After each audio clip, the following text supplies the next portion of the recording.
How valid is the fear that because my parent gets dementia, I'm going to get it too? It's valid in the sense that it is based on some degree of truth because there is a tendency for dementia to run in families. I think that sometimes that fear goes too far because if people start to see that, if they start to think that genes equal destiny, then that can lead to a lot of distress that might not be warranted because having an increased risk for dementia doesn't mean that you're going to get it. And again, I like to focus on empowering people to say, okay, if I do have this information, what can I do to minimize my risk? So rather than saying, okay, my life is over because my parent has dementia, that means I'm going to get it. Instead, see it as, okay, I have this risk factor potentially. So let's do all the things that I can do to minimize that risk. I'm Dr. Regina Kep. I'm a board-certified clinical psychologist, and I specialize with older adults and families. I created the Psychology of Aging podcast to answer some of the most common questions I get about aging.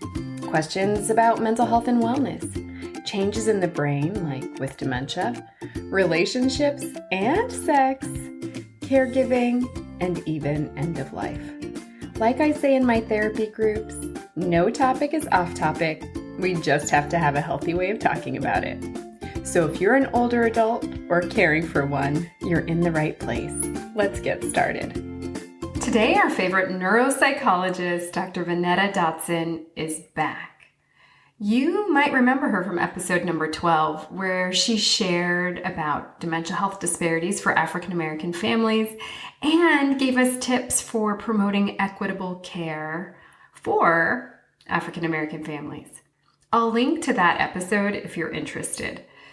Today, Dr. Dotson is back to share with us about genetic risk for dementia. And she'll answer the question that I am often asked. And this question goes something like this. My aging parent has dementia. Does that mean that I'll get it too? What I love about this episode is that Dr. Dotson explains that even if you do have an increased risk for developing dementia, there is a lot that you can do to prevent it. So, what I want you to do is listen all the way through the episode, and you will learn several strategies, easy to use strategies, to prevent dementia, even if your risk is higher. Okay, as we get started, I want to share with you a memory loss guide that I made just for you. In this guide, you'll get a checklist of memory loss warning signs. You'll learn more about the benefits of early diagnosis of dementia. Dr. Dotson talks a little bit about that in this episode today. And you'll get so many other tips. So I'll link to this guide in the show notes. So take some time to download it. It will really help you out. All right, now let me tell you about our esteemed guest, Dr. Vonetta Dotson. Dr. Vonetta Dotson is an associate professor of psychology and gerontology at Georgia State University. She's a senior project scientist for behavioral health at NASA. That's right, NASA. And in this episode, she's going to tell us a little bit about that. And she's founder and president of CerebroFit, Integrated Brain Health. Dr. Dotson completed her doctoral training in clinical psychology at the University of Florida with a specialization in neuropsychology and a certificate in gerontology. She completed her postdoc training at the National Institute on Aging Intramural Research Program. She is one of my favorite guests, and I'm delighted to have her back today talking about genetic risk factors and what we can do to protect our brains from developing dementia, even if we have increased risk. So let's jump into the interview. Have you heard that, Vonetta? Do you hear that a lot? My parent has dementia. A lot of people who come into my clinic come in because they haven't noticed any signs yet, but they know that their parent had dementia, and so they just want to get a checkup because they're concerned that they'll develop it as well. And it makes sense. We have an existential expectation that we're going to sort of age like our parents or die like our parents. When they come to your clinic, then what do you do? So if they come in and they say, Dr. Dotson, I'm really scared that I might be getting dementia because my parent has dementia, how do you address that with them? So I do a combination of giving them information and then also doing an assessment. So on the assessment side of things, I give them a neuropsychological assessment that includes interview to get information about them and their background, their kind of educational history, medical history, psychiatric history. And then I do a series of mostly paper and pencil tests to see what their skills are like in terms of their memory, their attention, their language, multitasking, those types of skills. And so I can put all that information together with their medical records, if I have any of that, and see if there's any strengths or weaknesses in their thinking skills and their cognitive abilities, and if that matches a pattern for dementia. In most cases, people come in early enough that they don't have dementia. They might have something called mild cognitive impairment, which is that sort of middle zone where your memory or other skills are not quite as strong as we would expect, but you have not progressed to having problems with day-to-day living. And so I will give them information about whether or not they meet any kind of diagnosis, but then also talk to them about what we know about dementia risk in families. And so basically the information there is that there is some degree to which dementia can run in families, but it's more complicated than some people might think. Anytime we have a risk for something like dementia, there's going to be a combination of genes and environment that are at play. On the genetic side, we know the most about Alzheimer's disease, which is the most common type of dementia. Some people mistake what dementia means, and dementia just means that the person has progressive problems with their thinking that start to interfere with their functional abilities, meaning their day-to-day living. Can they manage their medications and finances and cook or shop without getting confused and drive and those sorts of things? So when it comes to genes, we know that there are some genes that can increase your risk for dementia, but it's not guaranteed. And in a small percentage of people, about 5% of people with dementia, there is an actual causative gene, a gene where if you have it, then you are pretty much going to develop dementia. So it's going to be stronger than just the risk gene. Yeah, is that gene the gene that's implicated in early onset dementia? Yeah. So early onset dementia is the one that has the strongest genetic risk. And there are actually 3 genes that sort of work together to cause dementia in those cases. So early onset means someone develops the symptoms usually between ages 30 and 60, so much earlier than we typically think of, with 65 and older being more typical for 95% of cases. So in that early onset dementia, there are 3 genes, one that's called the amyloid precursor protein, and then presenilin 1 and presenilin 2. So those 3 genes are the ones that we consider to be causative. And in those situations, people do develop the early onset type of dementia. Mm-hmm. Correct me, but that tends to be particularly progressive, like quickly advancing. Right. So it's earlier onset and more quickly progressing, which is heartbreaking, when you have to give someone that diagnosis, because that is the kind that people are most worried about.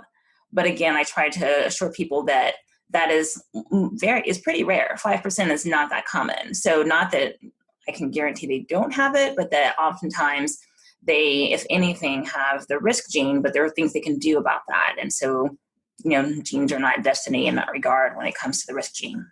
Mm-hmm. Do you recommend people get genetic testing?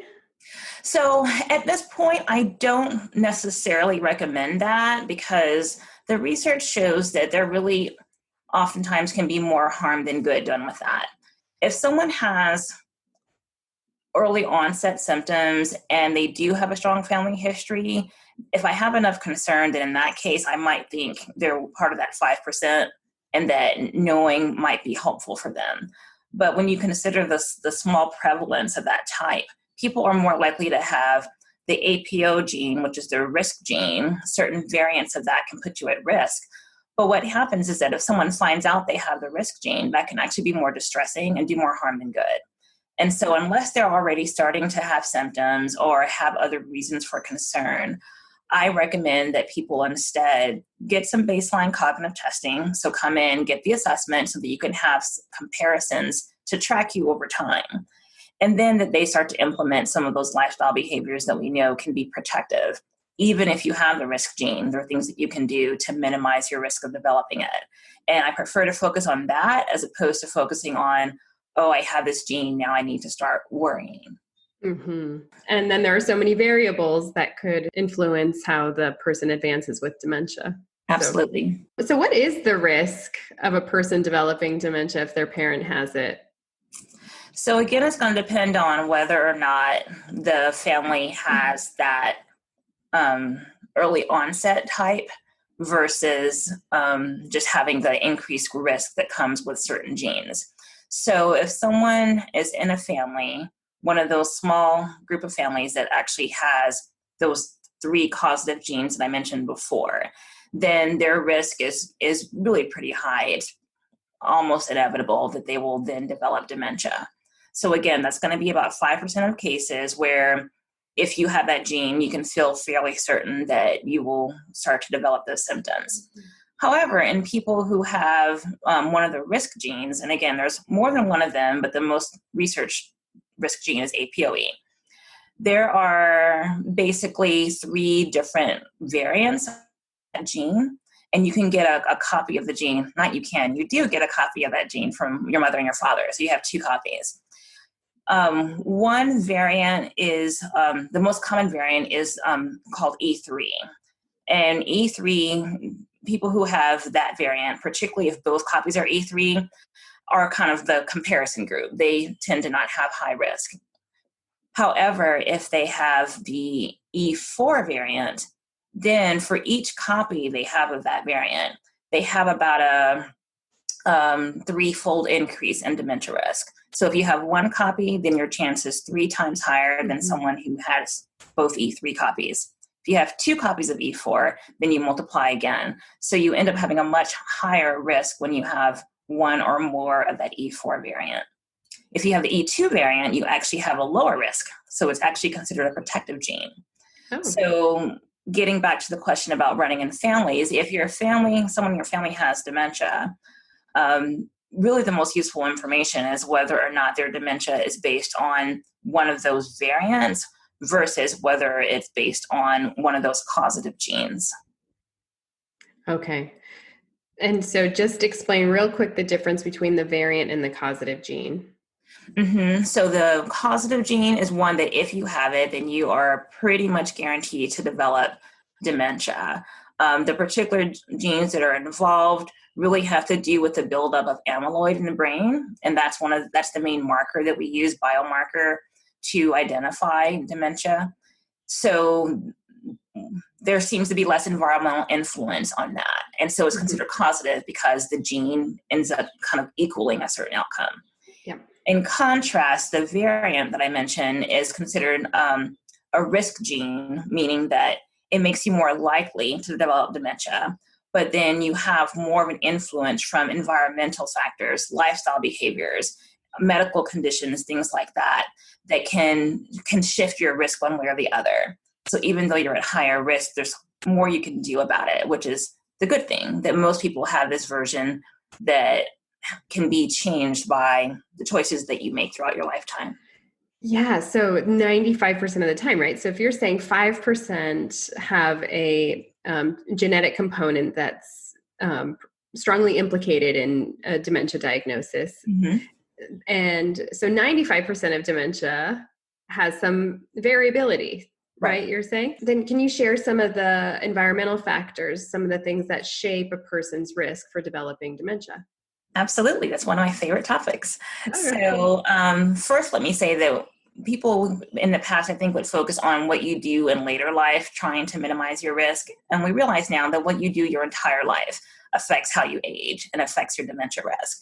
And so there's a lot of lifelong lifestyle variables and factors to consider.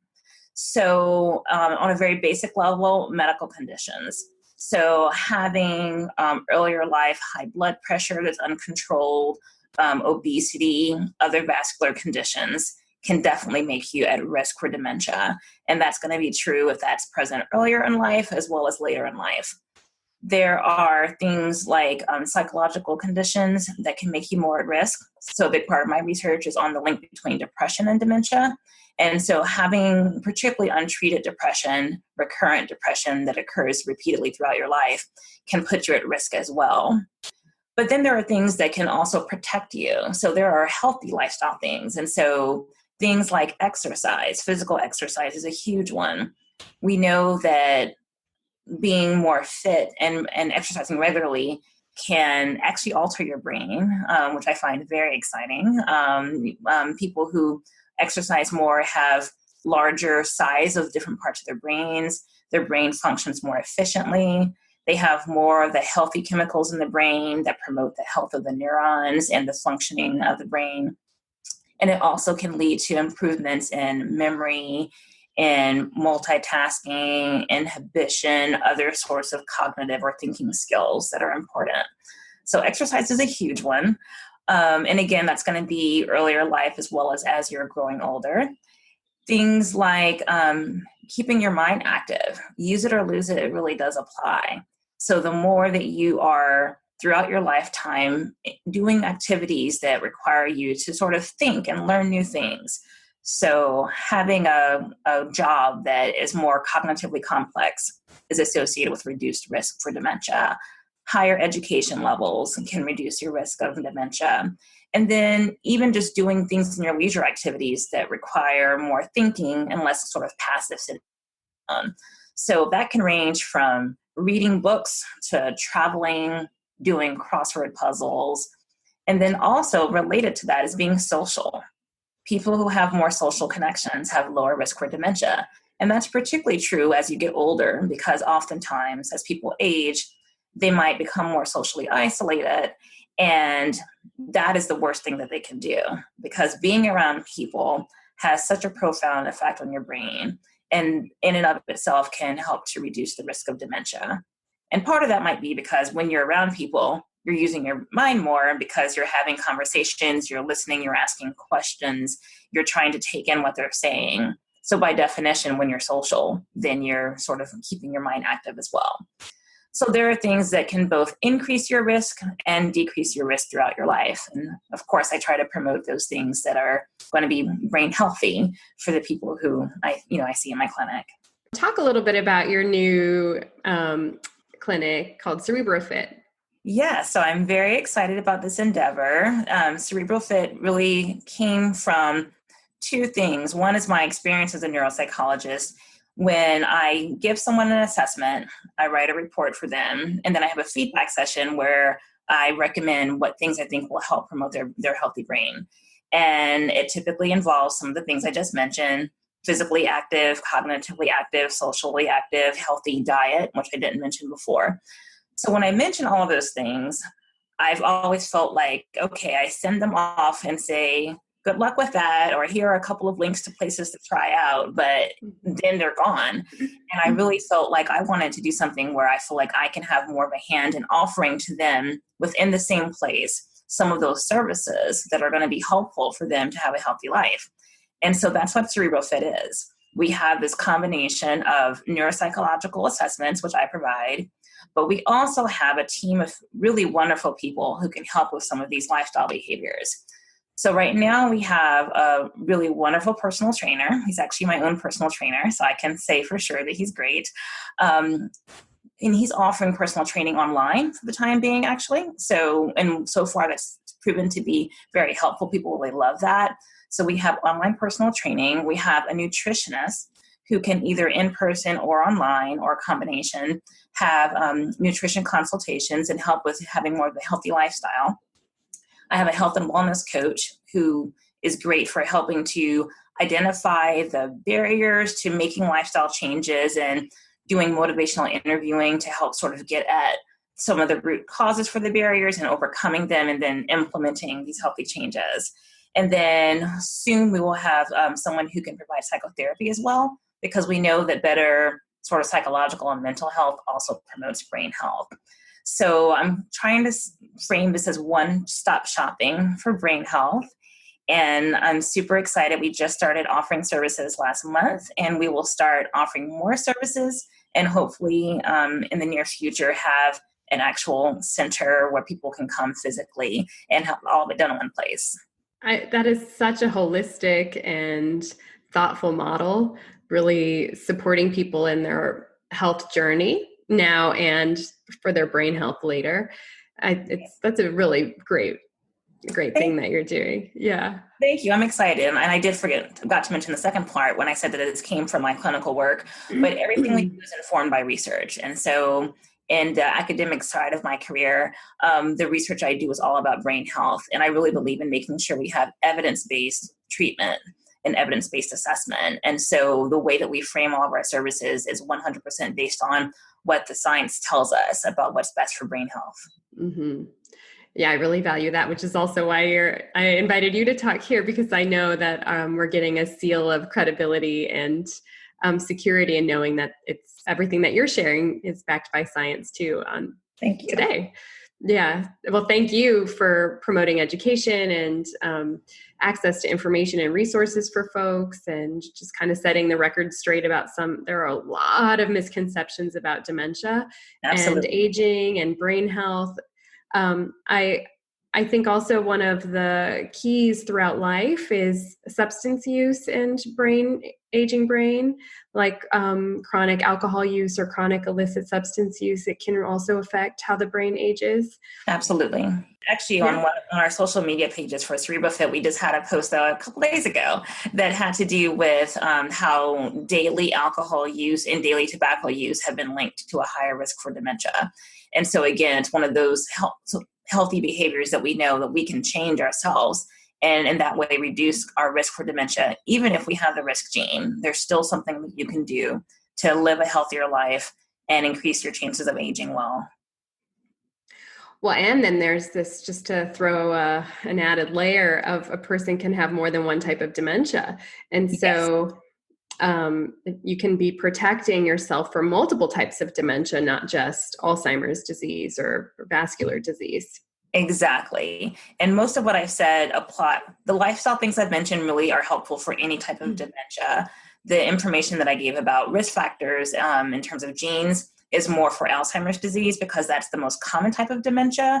But what we've seen more and more is that a lot of people have the pathology in the brain related to more than one type of dementia. And I think that's one reason why oftentimes the same lifestyle changes can help more than one type of dementia, is because a lot of times there's this overlap that someone can have more than one process happening in the brain at the same time. So it's great when you have these interventions that can help all of it. And again, the things that I've mentioned have been shown to be effective really for all of them. Say my parent does have dementia, what's the benefit of, giving them any memory aids like Aricept? Yeah, so that really is going to depend on the timing. So what the research shows us is that any possible benefit from something like Aricept depend on a window of opportunity that's going to be earlier in the disease course, which is why early detection is really important. And so once you have that early detection, for someone who is just beginning to decline, they are typically going to see it as a benefit if they can slow down the decline. And that's what the medicine does. Unfortunately, we don't know how to reverse dementia. We don't know how to cure dementia, but we certainly can slow it down. And so if someone's starting to have memory problems, starting to have some difficulties in daily life, but they're still aware, they're still active to some degree, they're still involved in their life, for them, the ability to say, okay, I can stay where I am a little bit longer before starting to decline, that can be really powerful.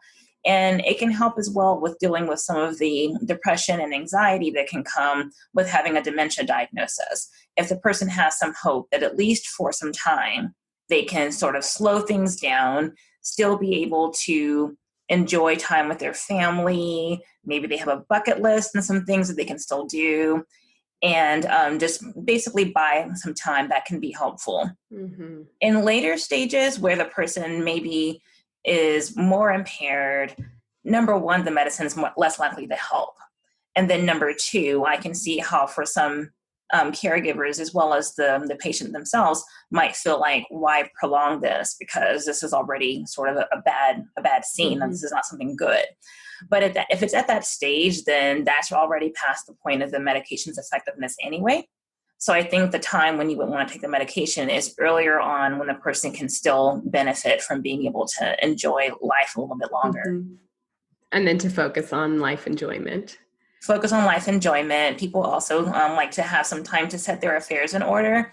If they're starting to have some memory problems, but are still able to make decisions in a way, and with the family's involvement, of course, it can be very empowering for the person to have a say in what's going to happen down the road. Mm-hmm. And again, you want to do that earlier than later so they can still make some decisions. Dr. Dotson, how valid is the fear that because my parent gets dementia, I'm going to get it too? It's valid in the sense that it is based on some degree of truth, because there is a tendency for dementia to run in families. I think that sometimes that fear goes too far, because if people start to see that, if they start to think that genes equal destiny, then that can lead to a lot of distress that might not be warranted, because having an increased risk for dementia doesn't mean that you're going to get it. And again, I like to focus on empowering people to say, okay, if I do have this information, what can I do to minimize my risk? So rather than saying, okay, my life is over because my parent has dementia, that means I'm going to get it. Instead, see it as, okay, I have this risk factor potentially, so let's do all the things that I can do to minimize that risk. But to some degree, the concern is valid, but I think it's just a matter of how you frame it. Does it spur you to action to do more, or does it sort of lead to this sense of feeling that it's inevitable and that you can't do anything about it? It's despair. Exactly. And that really does happen a lot. I've seen that a lot. And oftentimes when I see, clients and I have feedback with their families, I'm not only talking to the client themselves, but I'm also talking to the family about a number of things, including whatever worries they're having and sense of despair they have about their future, as well as them thinking about the caregiving burden that comes with caring for their parent. Yeah. So just to restate what a person can do, you were saying one is they can do get neuropsych testing so that you can get a sense of a person's baseline and optimal functioning. Mm-hmm. And the baseline will help you over time see if there are changes in the brain. You can repeat tests at certain markers in time and see if there are any changes. Healthy diet, exercise, managing medical conditions. So if you have heart disease or diabetes, kind of reducing substance use in terms of drinking, illicit substances, and smoking. Am I missing anything? Those are the main ones. I would add on to that, getting treatment for psychological conditions too, and not just other medical conditions. So we know that depression, anxiety, other psychological illnesses can also contribute to the increased risk. And so, number one, I promote people to get treatment anyway, because you can do something about that and make your life better. But number two, that in and of itself can help to reduce your risk if you manage your mental health as well. Yes, and social activity. Social activity. Another one I'll add is sleep. Sleep is really important, and I think that a lot of us go through periods in our life, such as grad school or what have you, where we say, oh, it's not a big deal. I'm only going to have a few years of not getting sleep. But that then leads to these unhealthy habits of chronically having insufficient sleep. And sleep is really important for cognitive health and brain health as well. So trying to get adequate sleep throughout your life can also be powerful in terms of aging better and having less cognitive impairment and dementia. Yeah, true. I can attest to that. Yeah. Well, a lot of us can see an immediate effect. Obviously, if we deprive for a day or two, then all of a sudden our brain feels foggy, our memory's not as good, what have you. And people tend to think, oh, I can catch up on sleep. And that's really not the case. It's not how the body works. So you really want to just try to, as much as possible, have consistently good sleep. Everyone's going to have a bad night of sleep here and there. That's fine. But as much as you can try to maximize good sleep, where you're getting consecutive hours of sleep as opposed to chopped up sleep and that sort of thing, can be good for your brain. Oh, you know what just came to mind is caregiver stress. Yes. So it's really important if you are at risk and you're a caregiver to make time to manage your own stress and caregiving burden. That is a huge part of things. So one thing that caregivers often forget about, or the main thing they forget about, is themselves. And so oftentimes there's this feeling of guilt of taking time for themselves, of feeling like everything needs to be about the loved one they're caring for. And that's actually one of the worst things that you can do for yourself and for that person you're caring for. Managing caregiver stress is so important. And so you can't forget to care for yourself. I was actually recently part of this intervention group. So at the University of Florida, Dr. Glenn Smith has this program called Peace of Mind, where they have a sort of multi-component intervention for people with mild cognitive impairment and their family. And so one aspect of that is a group for the caregivers, a support group, which is actually really important. There are a lot of them throughout the country, and you can find them at the Alzheimer's Association website. But in this group, as he was going around asking people what their biggest concerns were, or what they worry about, it was very striking that no one brought up themselves. So everyone was concerned about some aspect related to who they were caring for, and no one brought up that, oh, on my priority list should be thinking about myself as well. But yet all of them were reporting a lot of stress. And so I think that really kind of hit home in a very direct way to me, how much we need to have more focus on making sure caregivers care for themselves. Caring is it goes both ways. And I understand that the person who is impaired is not able to give that care. So that means the caregiver really needs to try to do both. So taking advantages of opportunities to unwind, to have some time alone, to go to caregiver support groups, to take care of your own medical conditions, your own psychological distress, is really going to be incredibly important for both the individual person and for the person they're caring for. Mm-hmm. Yeah. And it will help. So the less stress the more stress we have, the greater our risk for depression. Mm-hmm. If we're caregivers, we're less likely to engage in stress management techniques. We're more likely to have depression. And with depression, you're more likely, you have greater risk for developing dementia. And if you're caring for a loved one with dementia, your risk is already higher. So it's so important for caregivers to prioritize their own health. Absolutely. And I think also it's important for people to realize that there's no need to feel guilty about that. I think sometimes, particularly when someone with dementia is progressing, and they oftentimes can become more agitated and anxious if they're in an environment that's unfamiliar, or if their primary caregiver is away from them.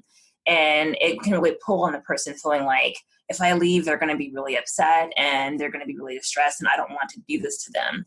And I think starting that process of taking time away early starts to sort of set habits and patterns for the person to make them maybe less likely to be distressed.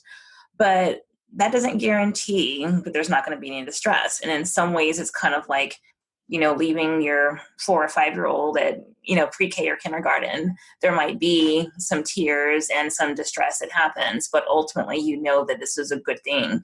And so I think having that mindset of the reaction of distress does not mean that this is a bad thing, and that the person will be consolable eventually, and that you will be back, and that you're ultimately taking better care of them by leaving, I think can help to deal with some of that guilt that comes from their distress. Yeah, it is complicated. The challenge is that there's also the pressure cooker of time that the caregiver is also operating in. When you have a 4-year-old, you have a lifetime. When you're caring for an aging parent with a chronic terminal illness, you have a short time. And I hear a lot of caregivers kind of struggle with, but I know the days are long, but the years are short, and my time with them isn't going to be forever. And so then there's also this pressure cooker of limited time. And then how do I hold on? And this is a good day, and I want to spend time with them on their good day, because tomorrow they're going to have a bad day. And so it's the caregivers in this constant bind. And I think what you're saying, this strategy that you have or recommending of starting this pattern early of implementing time for your own self will help you kind of pave a road down the road when caregiving has a higher burden and is harder and more complicated. And then you won't have to be dealing with these big transitions because you've already, in terms of separation, if you're going to go to a day program or something, because you've already set those in place. Absolutely. And I think anytime you can set habits for yourself as well as for the person you're caring for, the more likely it is to continue. And so it just becomes part of life as opposed to something that's being sort of imposed later. Mm-hmm. And I think sometimes caregivers try to not take time, try to always be there. And then at some point they can't take it anymore. And that's when it becomes more of a abrupt change that can be harder to deal with. So just starting early is a good way of dealing with that. Yeah, that's great that you're setting the foundation for your caregiving journey, including your own health. Exactly. Okay. Is it right, Dr. Dotson, that I heard that you're working with NASA? Yes, it is. So this is an exciting new part of my career that sort of happened unexpectedly. I gave a presentation at a conference and someone approached me afterwards and said that he was going to complicate my life and had I ever thought about working with NASA.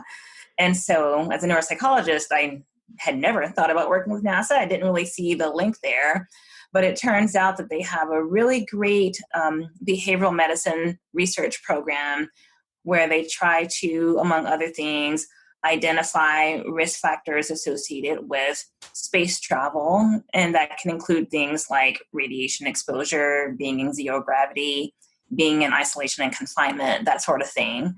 And there can be all kinds of effects on your brain, on your cognitive functioning, on your mood, all the things that I study and that I do and love. And so long story short, I had a very exciting trip out to Johnson Space Center and learned more about what they were doing and ended up being able to work out a way to sort of remotely work for them, still living in Atlanta, still keeping my day job, but being able to work with them to help them develop that research program. So I'm really excited about applying what I do to a different population. The other part of it is using some of their longitudinal data. They've been following over time astronauts as they get older. And so the idea of being able to see how the history of being on space missions affects the aging process is super exciting for me. So very excited. I mean, when you walked into the NASA building, were you like, oh? Yes. I was very cheesy. Okay, I will admit that as I was driving up to Johnson Space Center and I saw the sign, I grabbed my phone and took a picture and texted my husband and said, oh my gosh, I'm here. So the whole process was kind of like being a kid in a candy store and trying to be cool about it and not give off your excitement when you're interviewing was kind of hard. So every now and then I would have to just like have a moment alone and kind of squeal to myself. So such an exciting thing and really important work that they're doing. I think it's exciting to be a part of something that could, ultimately make it safer for people to do different space missions and just contributing to something that has this national interest is something I was not expecting, but I'm really happy to be doing. So cool. After this episode, I think you can see why I love having Dr. Dotson on the podcast so much. All right, if you're concerned that your older loved one has memory loss, go and download my free memory loss guide. It has a checklist of memory loss warning signs, and it also shares some of the benefits of early diagnosis of dementia and really touches on what Dr. Dotson was sharing with us today. Plus, there's so much more that you'll get out of this guide. I'll link to it in my show notes to make it simple, so just go and download it. It will help, and it's free. In wrapping up, I would love it if you would subscribe and leave a review wherever you listen to podcasts. And here's why. When you subscribe and leave a review, it helps people to find this show. And why do I want people to find this show? Older adults are left out of the conversation when it comes to mental health and wellness. And my hope with this podcast is that we can begin to change that. By subscribing and leaving a review, you can help to change that too, because it will make this free public education program accessible to everyone and more easy to find. So there you have it. subscribe, and leave a review. Now, in wrapping up, it's important to remind you that information in this episode does not take the place of licensed medical or mental health care. I'll see you next week, same time, same place. Lots of love to you and your family. Bye for now. Lena, do you think aging is scary? No, No? Why not? it makes us happy. Aging makes us happy? Yeah, I want to be bigger and taller.